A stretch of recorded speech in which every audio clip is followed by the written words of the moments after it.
Il est essentiel que nous soyons conscients du fait que la vie chrétienne est gouvernée par un dessein. La pensée de dessein, en vérité, ce mot lui-même a une place bien en vue dans le Nouveau Testament. La plupart d'entre nous sommes familiers avec un passage lié à cette pensée. Toute chose concourt au bien de ceux qui aiment Dieu, de ceux qui sont appelés selon son dessein. Romains 8, 28.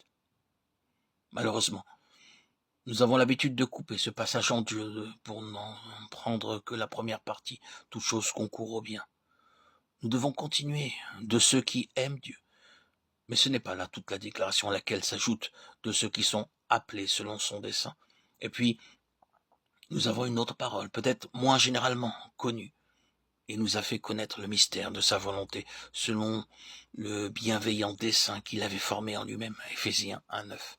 Et puis encore, selon le dessein éternel qu'il a mis à exécution par Jésus-Christ notre Seigneur, Éphésiens 3:11. Et encore un autre passage, selon son propre dessein éternel qu'il a mis à exécution par Jésus-Christ notre Seigneur, Éphésiens 3:11. Et encore un autre passage, selon son propre dessein, selon la grâce qui nous a été donnée en Jésus-Christ, avant les temps éternels, de Timothée 1:9. Ces passages sont suffisants au moins pour indiquer que le dessein est une idée qui gouverne la vie chrétienne. Nous ne sommes pas sauvés simplement pour être sauvés, nous ne devenons pas chrétiens simplement pour être chrétiens. Ce n'est là que le commencement de quelque chose. C'est en vue de quelque chose de beaucoup plus grand dans la pensée et l'intention de Dieu. Nous demandons qu'est-ce donc que le dessein? Il nous est dit dans les Écritures beaucoup de choses que nous ne pouvons pas nous arrêter à citer maintenant, sans entrer dans de grands détails. Si nous assemblons tout ce qui est dit à ce sujet, nous voyons une chose qui englobe et couvre toutes les autres, lesquelles n'en sont qu'une part.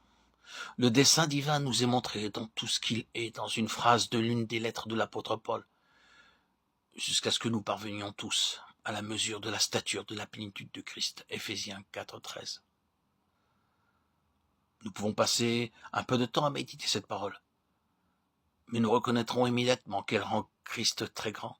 Sûrement, si tous les chrétiens qui ont été, qui sont et qui seront encore appelés à ce dessein de parvenir à la stature de la plénitude de Christ, et le nombre durant tous les siècles, dans toutes les générations depuis les premiers chrétiens, est simplement innombrable.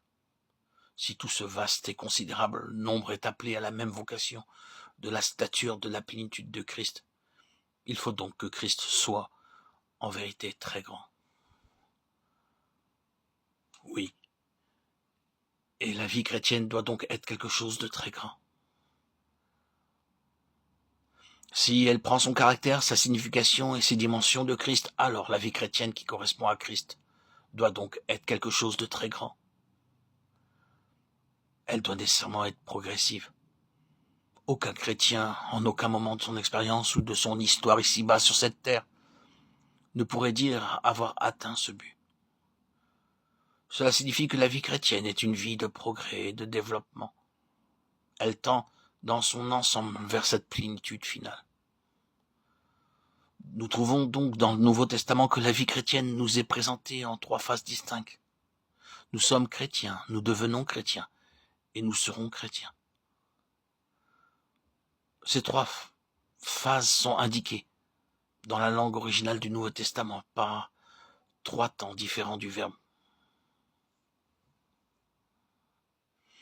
Nous avons été sauvés.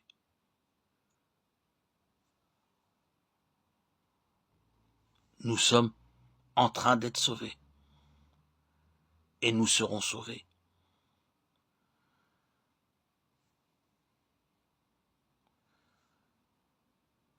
Tout cela est le commencement, la croissance et la fin de toute vie chrétienne. Oui, c'est ce que dit le Nouveau Testament. Nous avons été sauvés, nous sommes en train d'être sauvés et nous serons sauvés. Nous avons été acceptés en Christ. Nous croissons en Christ. Nous serons rendus parfaits en Christ.